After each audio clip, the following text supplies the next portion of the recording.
Welcome back, everybody. Today we're going over to this stock that you see right here and that you guys saw on a few different uppers throughout the intro. This is the Magpul UBR stock, and this is their 2.0 version. Years ago, I reviewed the original one, and this one, I believe they announced it at SHOT 2016, but it didn't come out for a while. It didn't come out until 2017, and I got my hands on one, I believe, in either July or September of this year as they were starting to roll out, and been shooting it ever since. I have thousands and thousands of rounds through uppers with this lower on it, with this stock on it. So basically what we're going to do today is tell you about the UBR, what makes it sort of unique, what makes it an improvement over the original in a lot of ways, and then basically what I think of it overall. But before we do that, we'll let the dogs take a look at it as always, make sure they approve, and then come back in and get into the details.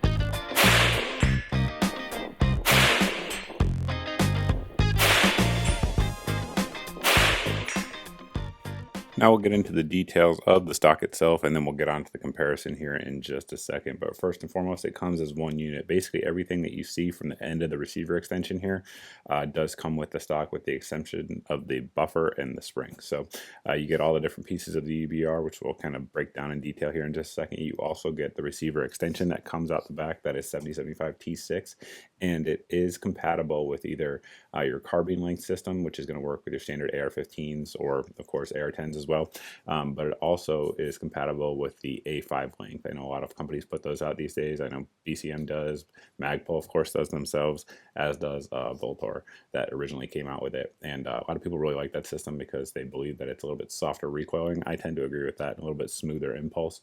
So if you guys want to use that, you can. It does come with a spacer that I have in here. And on the installation front, I didn't really go into installation in this video because there's so many videos out there on YouTube already covering the process, and it's pretty simple. But basically it comes with a spacer if you want to use a carbine length buffer and spring, which is exactly what I put in here. And if you don't want to use it and you want to use the A5, then you just don't use a spacer. So it's pretty simple in that regard. So the stock itself has this little angled butt piece here on the back, and it is the Magpul SL butt piece. So it's got the rubber on the back there, and it does have the angled toe, which I certainly do like. I like the angle to it, and I like the rolled toe, so that way you can sort of roll it up into your shoulder pocket. Whether you're wearing body armor or not, in my opinion, it does shoulder a little bit easier with an angle. I've said that in many reviews.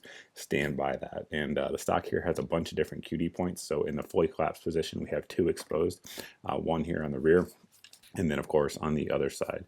Moving on forward, we do have this compartment here for storage if you want to use it. Now this compartment is actually removable if you guys want to lighten it up a little bit. So if you want to remove a little bit of weight off your stock and sort of have this hole here, you just back these bolts out and you're good to go on that front. So below that we do have a sling attachment point if you want to use a traditional sling, and I believe that's the 1.25 inch diameter. Continuing on forward, we have our little length of pull adjustment here. So if you want to pull the stock out, you just push on this and it comes back. Should note that there are 8 different length of pull adjustments on there, which is awesome. So the more adjustability you have, in my opinion, the better, because everyone's a different size, everyone prefers a different length, and in different shooting positions, a different length of pull will be advantageous. So fully out, if I can actually get it fully out, that is our full extended position. You guys can see that the length of pull at that point is pretty long. It's right about the same size as the A2 length, but down in the fully collapsed position, it's very similar to a fully collapsed carbine stock, which we'll show you here in just a second. Through the magic of editing, we have those here. We have the Bravo Company Gunfighter stock here, and you can see it's just about maybe inch, 3/4 of an inch longer in the fully collapsed position than this stock would be, again, down on the carbine length extension. When you move the stock out just one notch all the way out to the end, either way you're going to have this exposed piece here, and this is what would be, I suppose, the castle nut on a normal stock extension, but it's also the end plate all in one, and it does have a quick detach sling swivel point there if you guys want to run it there at the back of your receiver. I tend to personally like that. It's definitely something I prefer. Now when you move it out to the extended position, one thing that's really cool is from a shooter's perspective, your cheek weld never changes. So it feels like a very solid, very stable. In my opinion, it kind of feels very similar to the A1 stock, if you guys are familiar with that, in terms of the cheek rest on there. And it's very stable. It doesn't move. It very much so feels like a fixed stock, but has the adjustability of a collapsible stock. On the right, we have the original UBR stock, and then on the left, we have the UBR 2.0. So you can see there, they're similar in design and function, but they're very different in the actual execution of how they did it. In fact, Magpul didn't use a single piece on the 2.0 that they used on the original UBR stock. So that's pretty cool. They really thought through everything in that regard. So this one here is going to be 20% heavier than the 2.0. Now, in my review of the original UBR stock, I did say that one of the things I liked about it was the weight. I stand by that. The reason is, if you're going to have weight on AR, in my opinion, the best place to have it is in the buttstock or towards the rear of the rifle, because it helps it balance out a little bit better. Now, I'm sure most people out there do not want the weight in the rear, and they want something a little bit lighter. So the 2.0 is going to deliver that, again, 20% lighter, and you guys can see the weight down here in the bottom. But it still retains the same amount of rigidity. And in fact, Magpul beefed up the pieces here, which I'll show you here in a second, in terms of rigidity and strength. And you guys can take a look there at the little locking components. If I back that out a little bit more, and they actually went through and beefed this up, and they say that it's much, much better in drop tests when extended than the original UBR. Now, to say that is really saying something, because the original UBR was one of the toughest stocks out there on the market until the 2.0 came out. So having the 2.0 be that much stronger with that steel in there, really locking it up, is pretty impressive in terms of strength, especially with the lighter weight. One thing we didn't touch on so far is going to be price, which I know is always important. Now, I think the MSRP on these is going to be like $199, but if you look around in the stores, you'll see them generally anywhere from like $170 to $190, and sometimes there's coupon codes and stuff like that that can get them for you a little bit cheaper. If you guys don't follow me on Facebook, I recommend it. That's where I post all those sorts of things.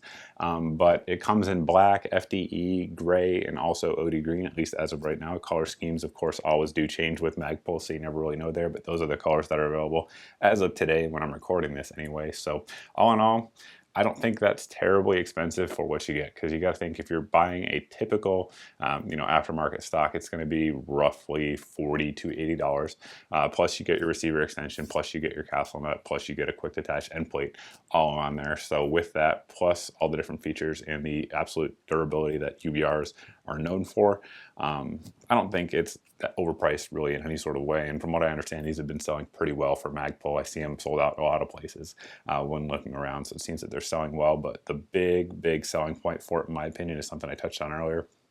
But really it is that it feels very, very solid, just like a fixed stock. So if you guys like the A1 or the A2, which I personally like both of those a lot, especially when shooting from the prone, it gives you that same sort of stability and rigidity, but with the adjustability. So, if you're firing off a barricade, you don't need all that length, or if you're firing, from your shoulder when you got body armor on, you want to collapse it down more, it gives you that capability, but still the super rock solid feel of it. And I really think, at least for me anyway, you guys out there may certainly feel different, but for me, that's the big selling point of it. I just really like it, and it's very confidence inspiring from the shooter's perspective. So that's pretty much it. If you guys have any questions about the UBR that we didn't answer here, you can always post those down below in the comments section like always. You can also post those questions over at my Facebook page that I mentioned earlier. That's the best place to get in touch with me these days if you have questions, comments, concerns that you actually need a reply from, because I tend to see those over there much more than I do here on YouTube, Full 30, and other places. But we'll wrap the video up there. Thanks as always, guys, for watching. Thanks for subscribing. If you guys aren't subscribed yet, please go ahead and hit that subscribe button, and I hope to see all of you in the next video.